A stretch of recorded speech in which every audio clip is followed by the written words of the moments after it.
স্বৈরাচার শেখ হাসিনার সরকারের পতনের পর একটি অন্তর্বর্তী সরকার ইতিমধ্যে গঠিত হয়েছে এবং এই সরকারের কাছে মানুষের অনেক বেশি প্রত্যাশা, কারণ দীর্ঘ অপশাসন, প্রায় 15 বছরের বেশি সময়ের একটা অপশাসন শেষ হলো এবং এরপর নানা জায়গায় যে জঞ্জাল, সেই জঞ্জাল দূর করার একটা চাপ এই সরকারের প্রতি আছে। যে ছাত্র আন্দোলনের যে দুজন অন্যতম নেতা নাহিদ ইসলাম এবং আসিফ মাহমুদ, তারা কেন সরকারে এলেন এবং উপদেষ্টা হলেন? কারণ তাদের বয়স কম। অনেকেই বলছেন যে মাত্র 26 বছর বয়স এই দুজনের, এরকমই 25-26 বছর বয়স। এই বয়সেই তারা এত বড় দায়িত্ব পালন করতে পারবেন কিনা, এই প্রশ্নটি সবার। এবং আমি কয়েকটি জায়গায় দেখলাম যে কয়েকজন আলোচক বিশ্লেষক ওই নিয়ে বলেছেন যে তাদের দায়িত্ব নেওয়া উচিত হয়নি। আমাদের দেশে এই যে তরুণদের দায়িত্ব নেওয়ার যে ব্যাপারটি, এটিকে খুব ইতিবাচকভাবে দেখা হয় না। অনেক ক্ষেত্রেই সেটা বেসরকারি পর্যায়ে দেখা যাবে যে হয়তো কোনো বেসরকারি প্রতিষ্ঠানে একজন তরুণ খুব ভালো করছেন এবং তার আরো আরো বড় কোনো দায়িত্ব নেওয়ার তার সুযোগ হয়েছে, তখনই একদল লোক এসে বলা শুরু করে ওর তো বয়স কম, অভিজ্ঞতা কম, সে কি পারবে? তরুণদের দায়িত্ব নেওয়ার ক্ষেত্রে এটা একটা বড় প্রতিবন্ধকতা এবং অনেক তরুণদের ভিতরে দেখেছি যে তারা এই চ্যালেঞ্জটি নিতে চান না। এবং আমি অত্যন্ত খুশি হয়েছি যে এই সরকারে এই তরুণ দুজন সুযোগ পেলেন। এবং পৃথিবীর অনেক এক্সাম্পল দিয়ে থাকেন যে নিউজিল্যান্ড কিংবা ফিনল্যান্ড, এসব দেশে তো প্রধানমন্ত্রী 30-35 বছর বয়সে প্রধানমন্ত্রী পর্যন্ত হয়ে যাচ্ছে। সুতরাং বাংলাদেশে এই সমস্যার কথা নয়, যারা এর পক্ষে বলছেন।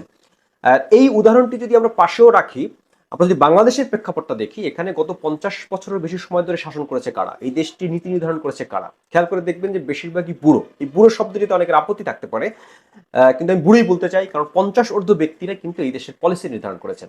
এটা সত্য কথা, মানে সিনিয়র লোকজন পলিসি নির্ধারণ করেছেন এবং তারা দেশ চালিয়েছেন। এই যে মানুষগুলো আমাদের দেশটাকে কোথায় নামিয়ে নিয়ে এসেছেন? খেয়াল করলে দেখা যাবে যে তারুণ্যের কিন্তু নেতৃত্বের বা তরুণদের কিন্তু দায়িত্ব নেওয়ার সুযোগ ওইভাবে তারা পায়নি। ফলে এই সিনিয়র লোকজন 50 বছরের যে অপশাসন আমাদেরকে দিয়েছেন, যে জঞ্জাল আমাদেরকে স্তূপ করেছেন, এর সঙ্গে পরিবারতন্ত্রের তো বিষয় আছেই। এখন যদি 50 বছরে সিনিয়ররা এই জায়গায় নিয়ে আসতে পারেন, এখন জুনিয়রদের 50 বছর দেওয়া হোক, যাদের বয়স 25-30 বছর, তারা দায়িত্ব পালন করে দেখুক, তারা 50 বছর দেখুক তারা কিছু করতে পারবে কিনা। এবং আমার ধারণা তরুণরা এই সিনিয়রদের থেকে অনেক অনেক বেশি ভালো করবেন। তরুণরা ইতিমধ্যে বেসরকারি পর্যায়ে অনেক জায়গায় তারা সেই দৃষ্টান্ত রেখেছেন। বিভিন্ন ক্ষেত্রে, তথ্য প্রযুক্তি থেকে শুরু করে বিভিন্ন ক্ষেত্রে তারা তাদের কিন্তু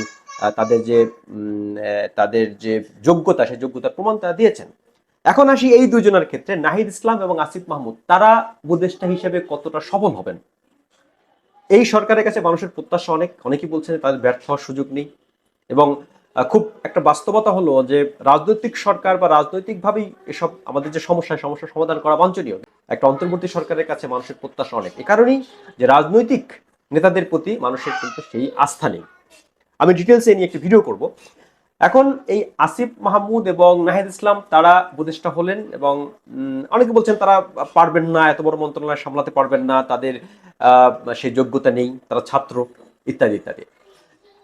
এত বড় একটি আন্দোলনের যারা নেতৃত্ব দিতে পারেন এবং ভয়ঙ্কর এক স্বৈরাচারকে যারা পতন ঘটাতে পারেন, এবং এই যে রক্তপাতের যে আন্দোলন, মানে ভয় ডরহীন একটা আন্দোলনকে যারা সমন্বয় করতে পারেন, এবং অনেক কৌশল এখানে তাদেরকে করতে হয়েছে। আন্দোলনের দিকে যদি আমরা খেয়াল করি, তারা ধাপে ধাপে যে কর্মসূচি দিয়েছেন, তারা যে মেধাহীন এটা তো বলার সুযোগ নেই। দেশের সর্বোচ্চ বিদ্যাপীঠের ছাত্র তারা, সেখানে পড়াশোনা করেছেন এবং তাদের যে কৌশল, আন্দোলনের কৌশল, সেটা দেখলেই বোঝা যায় যে তারা রাজনৈতিকভাবে তারা ইতিমধ্যে পটু হয়ে উঠেছেন। এখানে আলোচনার বিষয় হলো যে অনেকে বলছেন যে তারা তত্ত্বাবধায়ক সরকারে না থেকে তারা বরং রাজনৈতিক দল গঠন করতে পারত।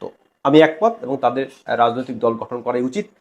কারণ হচ্ছে যে তরুণদের রাজনীতি করতে হবে, এবং এখন এই মুহূর্তে বিএনপি একটি বড় রাজনৈতিক দল, তাদের প্রতিপক্ষ হিসেবে কিন্তু কোনো রাজনৈতিক শক্তি এই মুহূর্তে নেই। কারণ আওয়ামী লীগ আর কবে ঘুরে দাঁড়াতে পারবে, তারা আদৌ তাদের কোনো রাজনৈতিক ভিত্তি থাকবে কিনা, কারণ আওয়ামী লীগ বিএনপি একে অপরের বিরুদ্ধে রাজনীতি করে। সুতরাং আওয়ামী লীগের প্রতিপক্ষ মানেই আমরা বিএনপি বুঝি, বিএনপির প্রতিপক্ষ মানেই আমরা আওয়ামী লীগ বুঝি, কিন্তু এখনকার বাস্তবতা কিন্তু ভিন্ন। বিএনপির প্রতিপক্ষ বলতে কিছু নেই। সুতরাং এই মুহূর্তে যদি ভোট হয় তাহলে বিএনপি একেবারে মানে প্রায় 300 আসন তারা পেয়ে যাবে, এরকম একটা অবস্থা। সুতরাং আবারও একটি বিরোধী দল শূন্য আমরা সংসদ পাবো। সেক্ষেত্রে এখন ছাত্রদের সামনে বা নতুন রাজনৈতিক দলের সামনে অনেক বড় সুযোগ আছে যে নিজেদেরকে জনগণের কাছে নিয়ে যাওয়া এবং সেইভাবে নিজেদেরকে গড়ে তোলা। আর তারা এই দুই নেতা, ছাত্র আন্দোলনের দুই নেতা সমন্বয়ক ছিলেন, তারা সরকারের দায়িত্ব নিয়েছেন, তার মানে এই নয় যে তাদের ছাত্র রাজনীতি শেষ।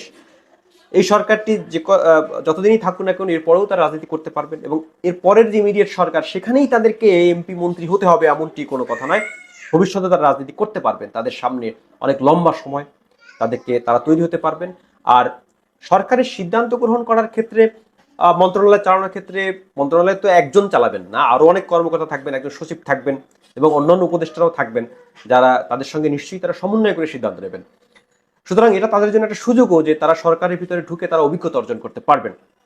তার মানে ভবিষ্যতের নেতৃত্ব তৈরি হওয়ার ক্ষেত্রে, দক্ষ প্রশাসক তৈরি হওয়ার ক্ষেত্রে এই দুজন এগিয়ে গেলেন, এবং তাদের যে সংগঠন, সেই সংগঠনটি খুব দ্রুত একটি রাজনৈতিক প্ল্যাটফর্মে রূপান্তর হবে, এটা আমরা প্রত্যাশা করি। এবং অন্যান্য যে সংগঠনগুলো আছে, রাজনৈতিক দল আছে, তারাও একটি জনগণের ভাষা বুঝে, জনগণের চাওয়া পাওয়া বুঝে তারা রাজনীতি করবেন, এটা আমরা প্রত্যাশা করি। আর এই দুই ছাত্রনেতার এই তত্ত্বাবধায়ক সরকারের, অন্তর্বর্তী সরকারের এই যে অন্তর্ভুক্তি, এটাকে অত্যন্ত ইতিবাচক হিসেবেই দেখা উচিত।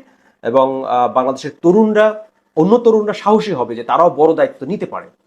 এবং আসিফ মাহমুদ এবং নাহিদ ইসলাম দুজনের জন্যই শুভকামনা।